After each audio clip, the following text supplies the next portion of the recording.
Before the season started, if you would have told me that the Dallas Mavericks will be in the conference finals, I would have called you crazy. But they actually made it, and it was not by luck as they fought hard the whole season, finishing with the 4th seed in the Western Conference even though they had a record of 16-18 at one point, and made a trade mid-season for Spencer Dinwiddie and Davis Bertans, giving away Porzingis and a 2nd round pick, which I thought it was a loss for the Dallas Mavericks since Porzingis was averaging about 20 points a game while playing only 29 minutes a game, while Dinwiddie was actually not efficient during his time with the Wizards.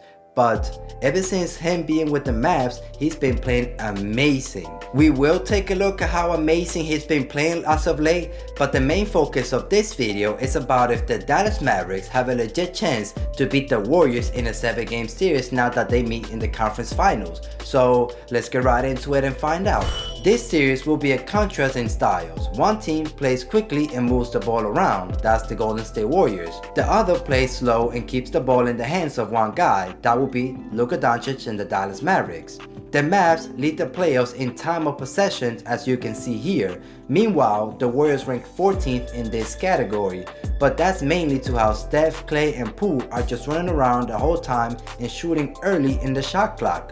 The Mavs and Warriors played 4 games during the regular season, and if we look at the stats from those games, you would think the Warriors won most of those games since they did better in almost every category. But actually, the Mavs went 3-1 against them during the regular season. But the reason that the Warriors were better at almost every category when they went head-to-head against the Dallas Mavericks, it was because the Warriors blew the Mavs out in the one and only game that they actually won. The stats that I just mentioned, we cannot really take them serious because in 3 of those games, Draymond Green didn't play, and then at some point, Steph Curry was struggling, Klay Thompson was still not himself, which he still not is, and then, the Dallas Mavericks was actually struggling at the beginning of the season, so, those numbers are not really clear and we cannot take them serious and predict them just from looking at those numbers. However, there is one thing that is really for sure. Luka Magic ain't no joke. Soon the Warriors will feel the pain that the LA Clippers felt, that the Phoenix Suns just felt, and that the Utah Jazz just felt about 2 weeks ago. So the Warriors will have to find an answer for Luka Doncic because till right now, no team had an answer for Luka Doncic in this playoffs. But when we look back at the teams that actually beat the Dallas Mavericks in the last 2 playoffs, it was the Clippers when they had Kawhi Leonard. So they need to have Draymond Green defending Luka Doncic most of the time. So I'm really interested to find out in this series if Draymond Green will be able to actually stop Luka Doncic, because right now, as you can see here, he's averaging 32 points, 9 rebounds, 8 assists, while shooting 47% from the field and 34% from 3. Those numbers are ridiculous. But you know what's more ridiculous than those numbers that I just showed you just now? Is how good Luka is in elimination games. The numbers that he's been putting up are almost the best of all time. As you can see here, he has the most points per game while having the 2nd highest field goal percentage out of everyone here. And you can see Will Chamberlain is here, Michael Jordan, LeBron James, so that Luka Doncic is putting up the most points per game in those types of games. It's incredible. The Warriors will have their hands full trying to stop Luka Doncic on the offensive end, but the thing that's really scary about this team is how well they shoot the 3. As you can see here, there are multiple guys that are deadly from the 3-point range, and they be getting overlooked since Luka Doncic be getting most of the attention when he has the ball. And then look at how many guys are averaging more than 10 points per game.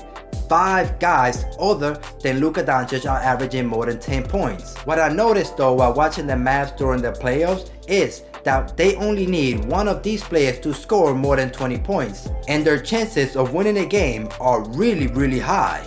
For example, Game 7 versus the Suns, Spencer Dinwiddie scored 30 points while shooting 73% from the field. And we all know what happened in our game. The Mavs blew the Suns by 33 points. But the most impressive thing about the Dallas Mavericks was how bad they were in the first 2 games against the Phoenix Suns, like defensively. and how they were able to turn it around and be one of the best defensive teams in the NBA after those 2 games. In the first 2 games, the Mavs had the worst defensive rating in the playoffs. We're talking about an almost 40 points difference than the Boston Celtics, who were the best team during those first 2 games. But then, in the last 5 games, they completely turned it around, having the second best defensive rating, only 3 points behind the Boston Celtics. And we all know defense wins championships. There's one more stat that I want to show you that is going to blow your mind. And this stat actually shows that Luka Doncic might be the best player in the world right now, like above Jason Tatum and Stephen Curry. Luka had more points than Booker, more rebounds than Ayton, more assists than CP3, and more steals than Bridges during the 7-game series. Luka literally dominated the Suns across the board. If the Mavs can actually keep it up with how they played the Suns in the last 5 games of the series, I really see that they have a legit chance to beat the Warriors in the 7-game series. But I'm not gonna say they're gonna beat the Warriors. My prediction for this series will be Warriors in 6. But let me know down in the comment section if you think otherwise. And as always, thank you for watching. See you in the next one.